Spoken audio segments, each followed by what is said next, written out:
Good morning, everyone. We're continuing. We're almost finished. We're on the last part of, I just spilled my tea and I spilled it on my book. Let me just sort of take care of that. Okay, there we are. Money Magnetism, Swami's wonderful little, incredible little booklet. The reason I stopped is Swamiji always corrected me. Whenever you would say incredible, incredible actually means that it's not credible. He would point that out to me. We tend to use it as a slightly different meaning. Incredible means amazing, but it actually means that it's not credible. So I can hear him correcting me. So his excellent little book on money magnetism, we're almost finished with it, but we have a few more important, very important topics to discuss. So let's start with a prayer. Heavenly Father, Divine Mother, Friend, Beloved God, Jesus Christ, Babaji Krishna, Lahiri Mahashaya, Swami Sri Yukteswar, Beloved Master Paramhansa Yogananda, Saints of all religions, dearest friend Swami Kriyananda, humbly we bow to you all. Guide our understanding that we may grow strong in this extremely important area of life, putting out energy in an intelligent, guided, spiritually inspired way, persevering against obstacles,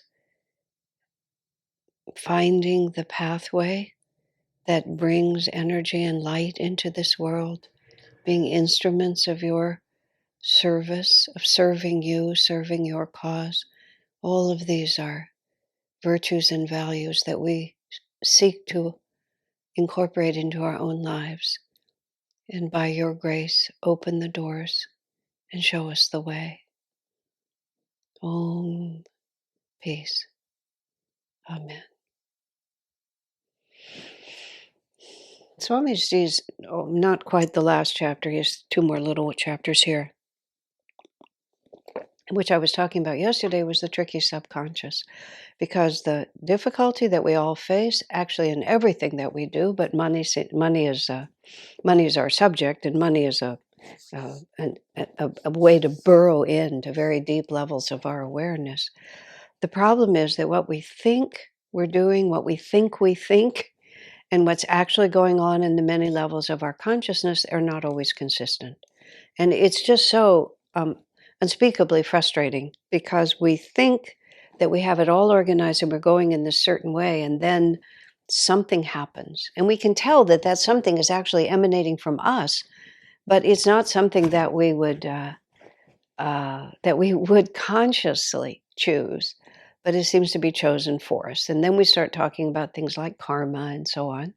But this simple word subconscious also means that there are things within us that are part of our consciousness that are below the level of our awareness. And when we start talking about past lives, which of course is integral to any discussion that we have in the context of self-realization, past lives just have to play a part in that. We realize how much there is that has molded our experience that is now below the conscious level. But merely because it's below the conscious level doesn't mean that it's not constantly defining and acting on our conscious level. Now, some people's lives are much more dramatic with traumas and complexes, and others are just more or less flowing, but nonetheless, weird things happen. That's the only way I can say it. So Swamiji actually approached this whole subject magnificently in a course that he created in 1979, which was called Superconscious Living. And it's a whole comprehensive course for sort of dealing with this reality, because this reality of subconscious intrusion is constantly defining us, even when our intentions are quite different. I feel like it, the way I felt it in myself and have observed it in others, it's like when I think about what my intention is, it's sort of a straight line. I'm thinking of it, I'm going to do it. But unbeknownst to me, I think I'm following a straight line, but the un un the aspects of my nature I'm unaware of have bent that straight line. And so I think I'm going in a direct line from here to there, and I do feel like I'm going from here to there, but I end up, way off to the side. It's just somewhere the inner channel is turned. Now, having said this, the bigger question is, what do we do about it? That's what Swami's Superconscious Living course was about. And I'm just going to pull out one understanding because I think it's so relevant here, the fundamental understanding. The word subconscious, because of psychology and the all-pervasive, knowledge of psychology that sort of has permeated our Western culture, subconscious has a certain meaning.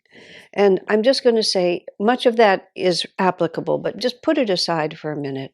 And let's define the word subconscious the way Swamiji defined it in the Superconscious Living course. He talked about there being three levels of consciousness, three aspects to our consciousness. They're not really levels, they're just dimensions of it, you might say. Subconscious, conscious, superconscious. Very simple, straightforward. How he defines subconscious is like this. Subconscious is everything that we've already done, everything that we've already experienced, every success or failure, every joy and sorrow, because, and this is all the metaphysics of it, because we are identified with our individual ego self, everything that we do, think, say, act, respond, it sticks with us. Now, the mere fact that we can't remember it doesn't mean that the energy is not still with us. Now the explanation of that is the chakras, and I've given on my YouTube channel. There's several different courses about the chakras. If you don't have a clear, practical understanding of the chakras, I don't mean an esoteric kind of off in the fourth dimension, floating around kind of understanding. Please listen to those courses.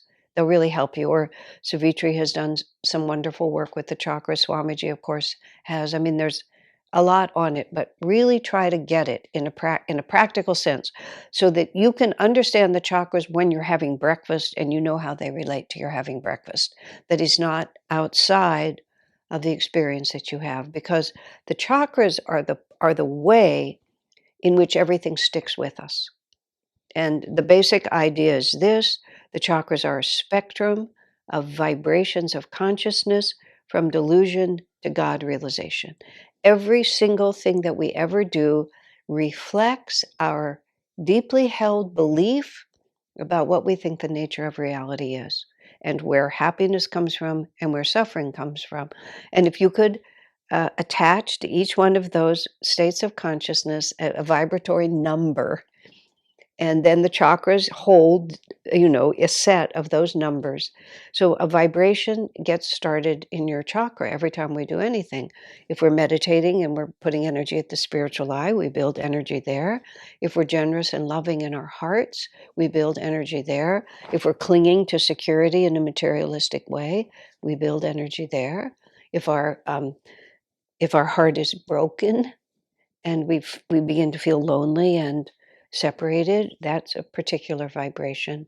And the vibrations of the chakras are the magnetism, we're talking magnetism, are the magnetism of who we are, because it's all those energy fields. Chakra means wheel, vritti is the whirlpool of energy of a certain level of consciousness. And we walk around thinking we're physical bodies, but what we actually are is the accumulated vibratory signal emanating from our chakras. And our chakras are everything that we've done up until this point. Now the chakras are mutable. They're just a field of energy. So if you create a different kind of energy, the energy in your chakras will shift around in relation to that, because energy is just whatever is the stronger magnetic force draws the other into it. This is how we actually change. We've held on to revenge for a very long period of time, meaning incarnations. Suddenly we realize that revenge is pointless. Just like, what is the point? It's just like, so somebody did me wrong, I just let it go. So then a whole new vibratory level is created, and all the energy that's been held for vengeance is just consumed and transmuted. So it literally simply disappears because it's all an energy field. Now, Swami uses the word subconscious. Subconscious is absolutely everything that we've experienced right up until this moment. It's already behind us. It's no longer in the now, but it's still vibrating because we've identified with it and we're committed to it. But it's only a field of energy. See, this is the point you have to understand. It's only an energy pattern. The rocks, the buildings, the people, the murders, the deaths, the suicides, the wars, the wonderful families, the great wealth, the beautiful vacations. None of it is there. The only thing that's in the subconscious is a pattern of energy on the exact vibration of what we believed to be the source of suffering and the source of happiness and the nature of reality at the time. But because we're identified with it, we keep it, and it just keeps vibrating. So here I am now. Now, as I said, that's all past lives, and that's all this incarnation too. Everything that we are, it's just hanging out there. And it has magnetism because it is energy. And it constantly wants us to stay with what we know. And what makes it subconscious is that it doesn't want to expand beyond what it already knows. It just wants to stay with what it knows. And not all of what it knows is positive by any means.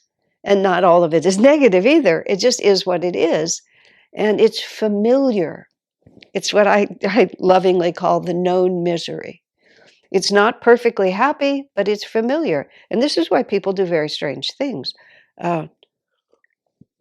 There was a period of time where this woman, when in the first 10 years that I was at Ananda, and I was living with the nuns in our monastic order there, this woman came to live with us for a while, and she was, unfortunate, she was genuinely mentally unbalanced and had been since her youth. She had a very strange upbringing. But the family that she was in, they used to fight and yell at each other all the time. Her parents had passed, and there she was.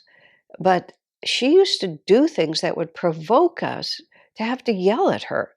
One woman in particular had that sort of relationship with her to exhort her to different kinds of behavior. And finally, that woman, who was very close to her, said, do you like it when I become so irritated with you? And she just said, yes, it makes me feel close to you. And of course, we realized, we were very naive psychologically at that point in regard to this woman, that was love to her. That's all she'd ever known since she was young. And so she provoked people to be annoyed with her because that was how her parents related to her. It's very basic psychology, but it was the known misery. She just didn't know how to relate anyway, except by creating disharmony, because then you were all engaged with each other. There's countless. All of us have our own stories where we just fall back into the familiar, even though on the conscious level, we know that we don't want it anymore. The vortex of energy, and you think of the conscious level. I'll get to that in a moment. I'm going to skip over here to superconscious. Superconscious is our link to a greater reality, and the superconscious is everything that we aspire. Well, even more than what we aspire to become. It's our destiny. The superconscious is our divine destiny. And let me get the thought for just a moment. The characteristic of the superconscious, though, is that we have to experiment with the new. And the superconscious level is high energy, high, creative, expansive, adventurous, looking into a new reality kind of energy. Now, all of us who are spiritual aspirants have this idea in our mind that we really want to expand our consciousness, that we want to explore greater realms of awareness, all of these things. But all of that requires something from us. We have to become familiar with new territory. We have to adopt new attitudes.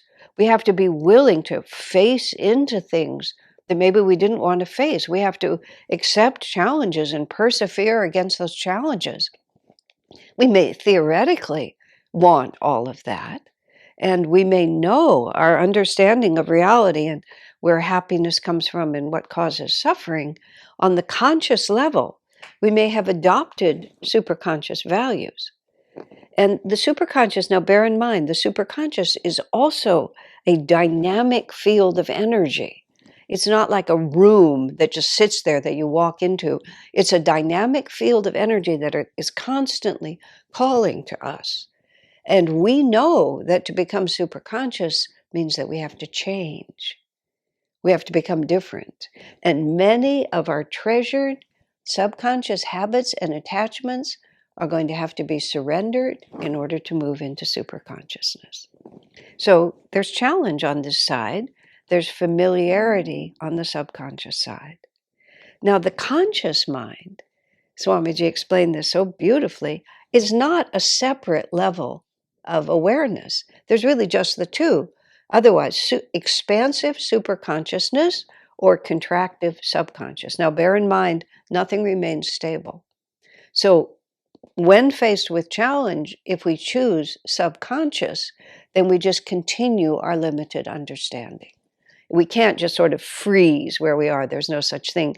Freezing where we are is a subconscious response because it resists the necessity to expand. So subconscious mind is always lower energy. And subconscious gives us the impression that if we reduce our energy and our awareness, we will be happier. What causes suffering? What causes happiness? Well, subconscious tells us you don't want to deal with any of those things. Subconscious tells us we don't have to deal with any of those things. And subconscious is the part of us that says, I'm not going to expand my awareness and actively I'm going to lower it. I'm going to sleep more, I'm going to take drugs, I'm going to drink, I'm going to eat a lot of sugar, I'm going to watch a lot of television. The popular word for it now is denial. I'm just going to pretend that that superconscious is not calling me and that I'm really going to be happy by shrinking my consciousness. And the problem is a very simple problem. It doesn't work.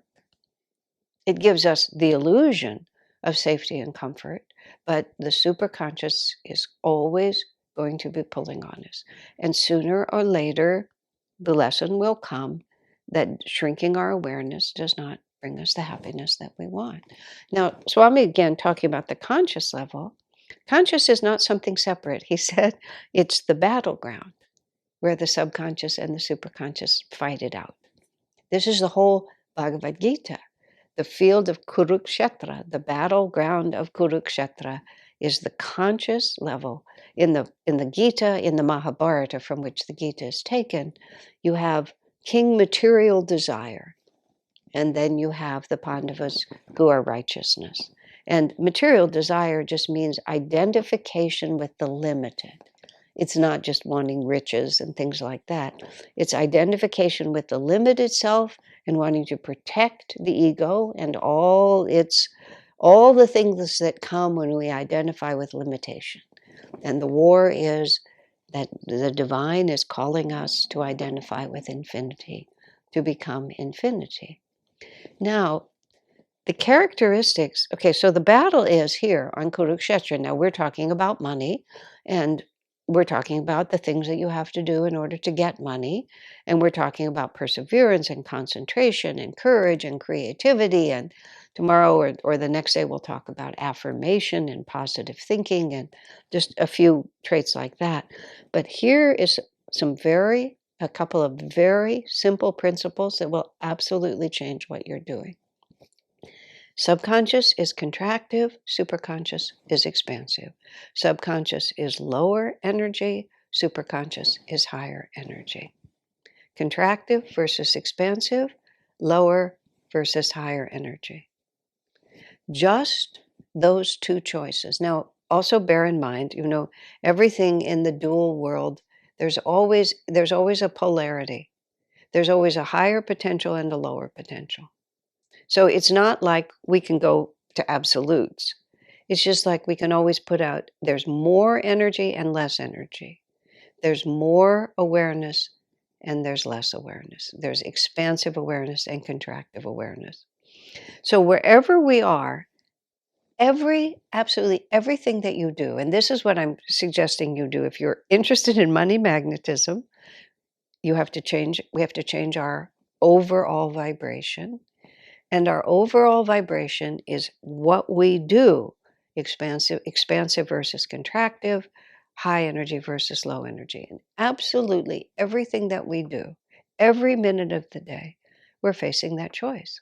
And what goes with it is higher and lower awareness, more and less awareness, but I'm sweeping that into contractive versus expansive, which is really the words. Do I want to continue to remain in the subconscious state that I am, identifying with limitation, or do I want to constantly push against those limitations and expand into greater awareness and understanding?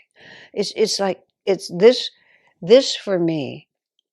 I mean, if you want to say, what is my fundamental practice? And I would say that this is my fundamental practice because it's the one that I can do every day, every minute. I'm where I'm sitting because I'm broadcasting from my own house. I can see the kitchen. And I have had a great many spiritual experiences in that kitchen, not because Divine Mother comes and talks to me, but because the battle between high and low energy is constantly being fought in the kitchen. Do I do the dishes now? Do I finish cleaning out the sink? Do I put away all the groceries or just some of them? Do I cut up those vegetables or do I just leave them there? Do I do anything about this corner where stuff is just accumulating or do I just toss more stuff and let it keep accumulating? And each of those is nothing in itself. It's like, who cares whether I do the vegetables or clean the sink? It just, like, none of it matters in the greater scheme of things. But each time I have a choice, what is my habitual response to life? And see, this is the thing we have to understand is that our habitual response, well, I'll give you the story from Swamiji that has been really helpful to me. Because my family was Jewish and I was born in 1947. We had no family in Europe, nothing like that. Our family is very small anyway, but everyone had come out of Europe long before the Holocaust happened in World War II. But nonetheless, it was part of my thinking, and either from that, maybe I was there. I really don't know, but it was always part of my thinking. And I had this serious moral dilemma, which was if I'm in the concentration camp, and I've seen enough movies, and you probably have too, and we're all, having roll call, and we're all lined up, and I'm doing just fine, relatively speaking, but suddenly, for reasons, who knows why, the person next to me is brutalized by a guard. Do I intervene, or do I just stand there and let it happen? Was I faced with this dilemma in a past life? I don't know, but it really disturbed me. And I could never figure it out because I'd read enough books. If I intervened, for one, I might be just throwing my own life away. Is it right to throw your own life away on a lost cause? Do I have the courage to intervene and perhaps be severely injured myself? Or will I be too much of a coward to be able to do that? Perhaps if I intervene, it's going to cause infinitely more trouble for everybody in the unit because I've read enough books to know how that happens. Just like, what am I supposed to do? And not long after I came to Ananda, I realized that Swami Kriyananda was a person I could ask this question because I'd never known anybody to whom I could ask this question. So I did. And in his usual way, he elevated it to a universal question from a very specific one. He said, what you're asking is, in a moment of crisis, how can you know what God wants? Because that was the question. Because all of the choices could be logicked out in all sorts of different ways. So he said, in a moment of crisis, you want to be able to act as God wants you to act, which is, to bring the most light, the most dynamic love into the world that you can. If it's right to sacrifice my own life, I don't want to miss the call that I'm supposed to do that. That could be an enormously important thing for me to do. If I'm supposed to trust God and not intervene, that could also be a very important thing. So Swami said, how can you know in a moment of crisis what God wants? And then he said, you can only know if you have practiced when it was easier. And wow. I mean, that just has been with me ever. Practice when it's easier. Don't think, oh, in the moment of crisis, I'll turn to God. When the stakes are really high, I'll turn to God. Because when you get to that point, your subconscious habit of not doing that will just eat your consciousness in a moment. You know, there will be nothing in you that's ready and able in that moment of crisis to turn to God because you have no habit of doing it. So from that, what I came to understand when I got this contractive versus expansive energy versus low energy, I just realized I have to practice all the time, because then the subconscious, here's the thing about the subconscious is just a collection of what you've done before, which means if you've done a lot of good things on the field of Kurukshetra, on the battle of consciousness, it'll hand you all these good things. It's completely stupid. It has no will of its own. It's not creative. It's repetitive. It does what you've programmed it to do. And if you've programmed it constantly to be contractive and afraid and to put out low energy, when you're over here and you have this divinely inspired idea about this great company, but all of your habits are contractive and low energy, you haven't practiced to be able to be successful at this point, you see. So we have to practice all the time, loading up the subconscious, and we call this how to outwit the subconscious. This is how you outwit it. You make it your ally. All it's doing is telling you, this is what we usually do, let's do it again. It's completely neutral. It's like I believe sometimes that my computer hates me, but my techie friends promise me it just does what you've told it to do. It has no stake. It has no opinion. Believe it or not, your subconscious mind has no opinion. It's just telling you what you've always done and suggesting that the known path is the best path. So we just start reprogramming it. And it's reprogrammed every minute of every day. It's not just reprogrammed every so often in some big, moment. It's reprogrammed. In fact, the small actions that we take are actually the most important ones. That's where Master said, take care of the minutes, and the incarnations will take care of themselves. It builds up magnetism in the subconscious, and at the moment you need it, it feeds it to you. So it's just practical like that. It also develops in you the belief that I can do it, that I have the willpower. I cleaned out that sink. I did those vegetables. I carried those groceries in. I made my bed every morning. I cleaned up the disorder on my desk. I'm a person who can set their mind to things and do it. And that power is built on small victories, because the small victories are what give you the confidence. And a friend of mine gave me one of the greatest gifts I've been given. I'm not systematic. I mean, I'm not like, I'm a creative artist type. I do things in my own way on my own time. And I was expressing anxiety to my friend once about whether it's something or another. She looked at me and she said, Asha, you always get it done. And honestly, this was amazing to me, because 25 or 30 years ago, I would have given a different answer. I thought about it and I thought, I always do. I really could hardly think of an example when I didn't get it done. And that thought, which is, I'm a person who will get it done. And my subconscious mind says, yeah, you bet, girl, because I have. And it's not built on the fact that I wrote Light Bearer, which was the culmination of effort, of years of this kind of effort. It was based on every little time that I was faced with contractive versus expansive. And I didn't expand to infinity because I couldn't, but I was 1 inch more expansive than contractive. And therefore, I'm a person who can expand. I'm a person who has willpower and can put out that energy. And when you become that person, doesn't matter what you focus on, making $1 million, making a beautiful home, painting a small picture, cleaning up your kitchen, I'm a person who always gets it done. And that is the power that we're looking for. God bless you.